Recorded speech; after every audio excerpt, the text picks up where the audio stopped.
Hello, this is Brandy Martinez with my Module 9 case study, Who Should Create the School's Vision?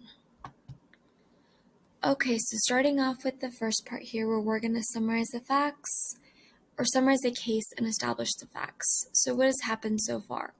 So a small rural town is constructing a new middle school. A vision and planning committee has been established and tasked with creating a vision statement for the new school. The people that are involved are Principal Potter and the Vision and Planning Committee, and it occurred a year before the start of the new school year. And what do all of these parties have to say? So the Vision and Planning Committee wants Principal Potter to create the vision statement, and Principal Potter wants a collaborative effort between the committee members and herself. So basically, this is really the planning committee and Principal Potter are not agreeing on what's happening here. They really want, the planning committee wants a more assertive approach, and Principal Potter wants a collaborative one. Evaluate and report any legal and ethical issues.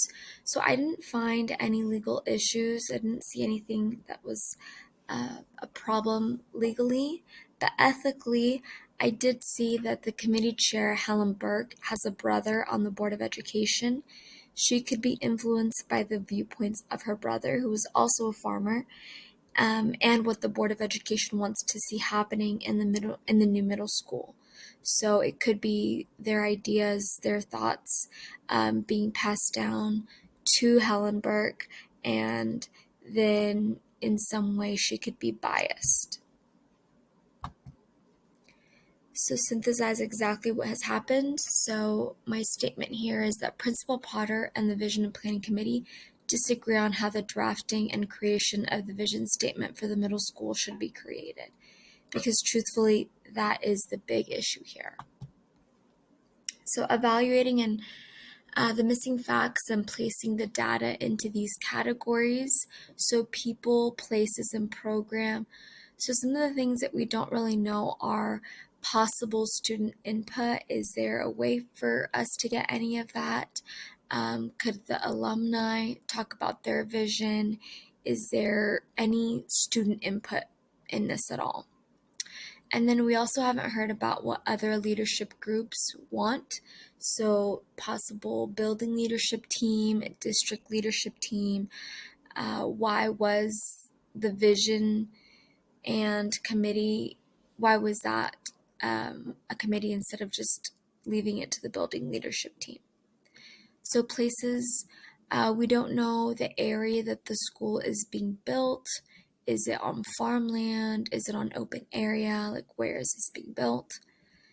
The program, so what types of program does the school provide? Are there extracurriculars, groups, clubs? Because in some way that could impact the vision and what they want or what they don't want. So reviewing and prioritizing the information. So the rural community decides to build a new middle school. A principal, not from the community, is hired on because of her expertise and experience. A vision and planning committee is formed and tasked with creating a vision statement for the new middle school. The principal wants the creation of the vision statement to be collaborative. The committee wants the principal to draft the statement and then for it to be discussed.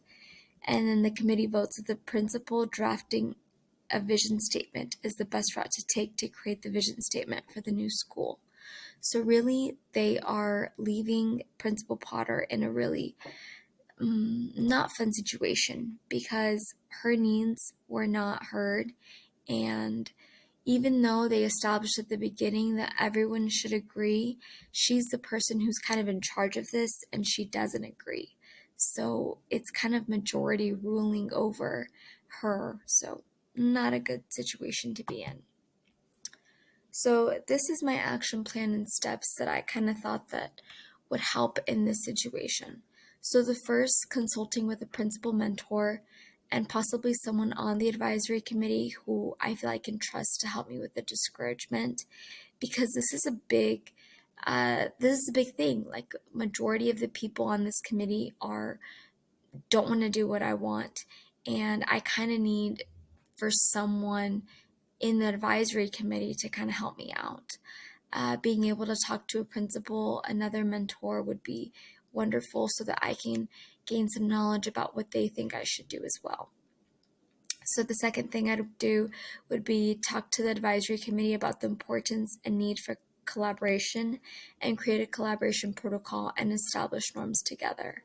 So creating that collaboration protocol would help us not only in this situation, but any other situation coming forward.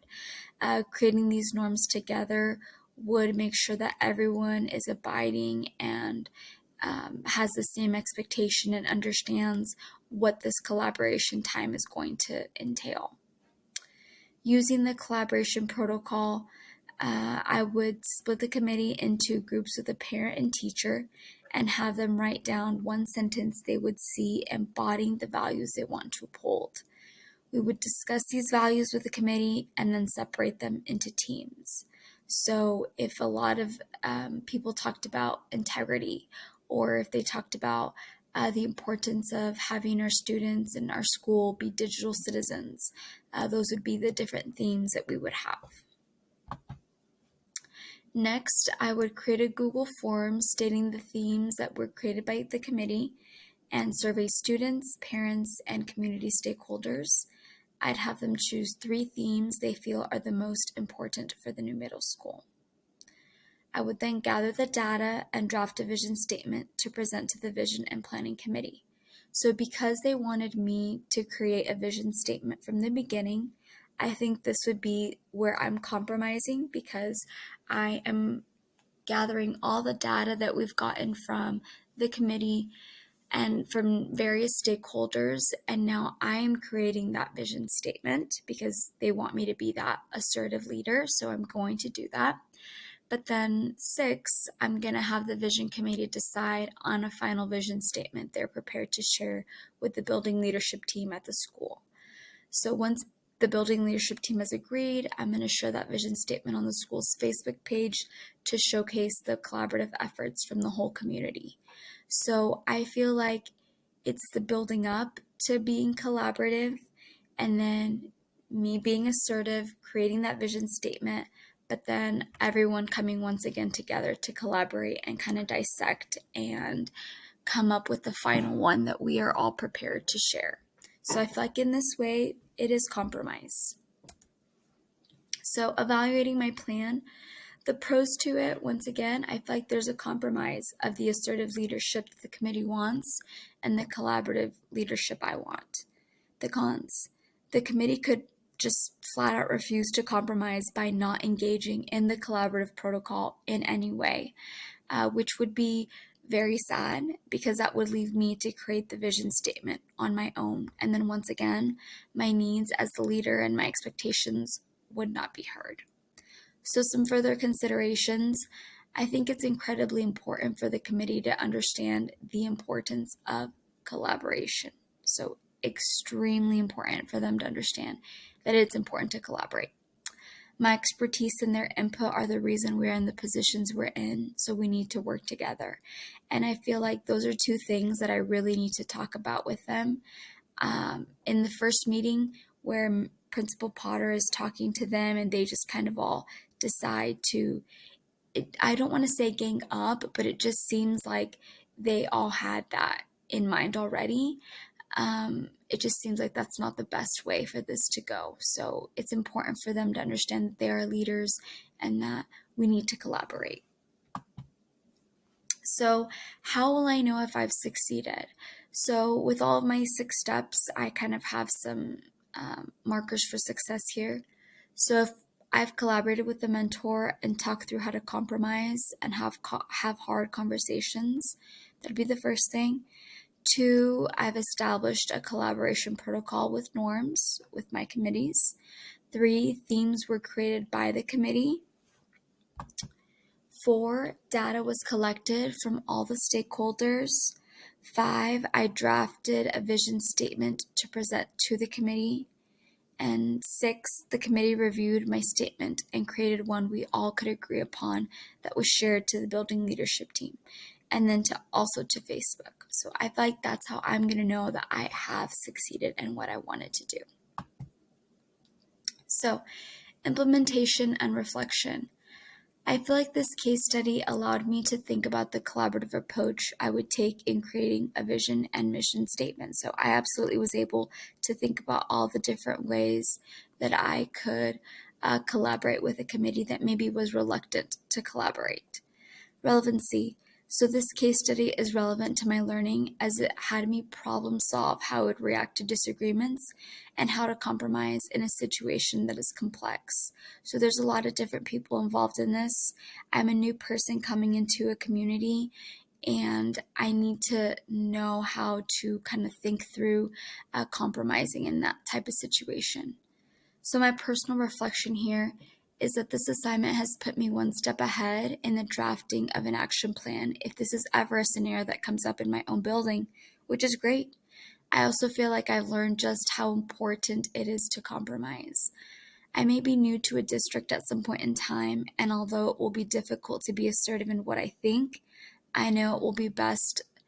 I know it will be for. I know it will be with everyone's best interest at heart. So that's something that I kind of have to know about myself. I have to back myself. I have to be able to also listen to whatever new community I'm in, whatever they feel like is important, and come up with a compromise. And I think that is what this case study allowed me to see.